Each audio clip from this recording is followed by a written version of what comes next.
नमस्ते दोस्तों, स्वागत है हमारे चैनल पर। आज हम एक ऐसे सवाल का जवाब ढूंढने जा रहे हैं जो हम में से कई लोगों के मन में आता है। अच्छे लोगों के साथ बुरा क्यों होता है? आपने भी सोचा होगा, मैं तो हमेशा दूसरों की मदद करता हूं, फिर मेरे साथ ऐसा क्यों हो रहा है? आज हम इस सवाल को हिंदू धर्म के नजरिए से समझेंगे, वो भी इतनी आसान भाषा में कि हर कोई इसे समझ सके। तो तैयार हैं? चलिए शुरू करते हैं।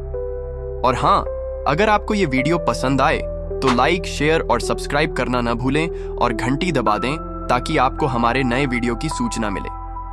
दोस्तों, ये सवाल सिर्फ हमारे मन का नहीं बल्कि सदियों पुराना है। चाहे कोई बीमारी हो, आर्थिक तंगी हो या कोई धोखा दे जाए, हम सोचते हैं मैंने तो किसी का बुरा नहीं किया, फिर मेरे साथ ऐसा क्यों? हिंदू धर्म इस सवाल का जवाब बहुत ही गहरे और आध्यात्मिक तरीके से देता है। हिंदू धर्म कहता है कि हमारा जीवन सिर्फ यही एक जन्म नहीं है, ये तो एक लंबी यात्रा का हिस्सा है जिसमें कर्म, पुनर्जन्म और आध्यात्मिक विकास जैसे सिद्धांत शामिल हैं। आज हम इन सभी को एक एक करके समझेंगे। सबसे पहले बात करते हैं कर्म की। हिंदू धर्म में कर्म का मतलब है कार्य। हर काम का एक परिणाम होता है। जैसे आप बीज बोते हैं तो फल मिलता है। अगर आप अच्छे कर्म करते हैं तो अच्छे परिणाम मिलते हैं और बुरे कर्मों के बुरे परिणाम। लेकिन यहां एक ट्विस्ट है। हो सकता है कि आप इस जन्म में बहुत अच्छे इंसान हो, लेकिन पिछले जन्मों में किए गए कर्मों का फल आपको अब मिल रहा हो। उदाहरण के लिए, मान लीजिए आपने पिछले जन्म में किसी का नुकसान किया था, तो हो सकता है कि उसका परिणाम आपको इस जन्म में कठिनाई के रूप में मिले। लेकिन दोस्तों, ये सजा नहीं है। हिंदू धर्म कहता है कि कर्म का फल हमें सीखने और बेहतर इंसान बनने का मौका देता है। जैसे स्कूल में गलत जवाब देने पर टीचर आपको सिखाते हैं, वैसे ही कर्म हमें जिंदगी का सबक सिखाते हैं। अब बात करते हैं संसार की। संसार का मतलब है जन्म और मृत्यु का चक्र। हिंदू धर्म के अनुसार हमारी आत्मा बार बार जन्म लेती है और हर जन्म में हमारे पिछले कर्मों का हिसाब होता है। मान लीजिए आप इस जन्म में बहुत अच्छे इंसान हैं, लेकिन पिछले जन्म में कुछ गलतियां की थीं, तो इस जन्म में आपको वो कठिनाइयां झेलनी पड़ सकती हैं। ये सुनने में थोड़ा अजीब लग सकता है क्योंकि हमें अपने पिछले जन्म याद नहीं होते, लेकिन हिंदू धर्म कहता है कि ये सब हमारी आत्मा की यात्रा का हिस्सा है जो हमें मोक्ष यानी मुक्ति की ओर ले जाती है। अब बात करते हैं कलयुग की। हिंदू धर्म में 4 युग हैं: सतयुग, त्रेता युग, द्वापर युग और कलियुग।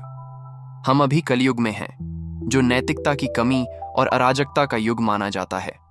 इस युग में बुराइयां और कठिनाइयां ज्यादा होती हैं और ये सभी को प्रभावित करती हैं, चाहे वो अच्छे हों या बुरे। इसके अलावा कुछ घटनाएं दिव्य लीला या ब्रह्मांडीय संतुलन का हिस्सा हो सकती हैं। उदाहरण के लिए, भूकंप या बाढ़ जैसी प्राकृतिक आपदाएं। हिंदू धर्म कहता है कि ये घटनाएं कभी कभी देवताओं की लीला होती हैं, जो हमारे समझ से परे हैं, या फिर ये ब्रह्मांड के संतुलन का हिस्सा हो सकती है, जैसे ज्वालामुखी फटने से उपजाऊ मिट्टी बनती है। अब सबसे जरूरी बात, हिंदू धर्म में दुख को सिर्फ सजा नहीं बल्कि आध्यात्मिक विकास का रास्ता माना जाता है। दुख हमें सिखाता है कि यह संसार अस्थायी है। ये हमें अपने अंदर झांकने और अपने कर्मों को सुधारने का मौका देता है। उदाहरण के लिए, अगर आपको कोई बड़ा नुकसान हुआ तो हो सकता है कि ये आपको धैर्य, सहनशीलता और दूसरों के प्रति और दयालु बनने का सबक दे रहा हो। हिंदू धर्म का अंतिम लक्ष्य है मोक्ष, यानी जन्म मृत्यु के चक्र से मुक्ति। दुख हमें इस लक्ष्य की ओर ले जाता है। कभी कभी हमारे साथ जो बुरा होता है वो हमारे कर्मों का फल नहीं बल्कि दूसरों की गलतियों का नतीजा होता है। उदाहरण के लिए, अगर कोई आपको धोखा देता है या चोट पहुंचाता है तो ये उनकी स्वतंत्र इच्छा का परिणाम है। हिंदू धर्म कहता है कि हमें अपने कर्मों पर ध्यान देना चाहिए, न कि दूसरों की गलतियों पर। तो दोस्तों, अब आप समझ गए होंगे कि हिंदू धर्म के अनुसार अच्छे लोगों के साथ बुरा क्यों होता है।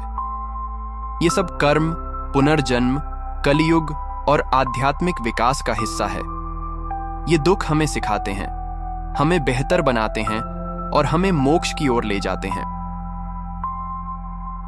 अगर आपके मन में अभी भी कोई सवाल है तो नीचे कमेंट करें, और अगर आपको ये वीडियो पसंद आया तो लाइक करें, अपने दोस्तों और परिवार के साथ शेयर करें और हमारे चैनल को सब्सक्राइब करें। अगले वीडियो में हम और भी ऐसे आध्यात्मिक सवालों के जवाब ढूंढेंगे। तब तक के लिए नमस्ते और अपना ख्याल रखें।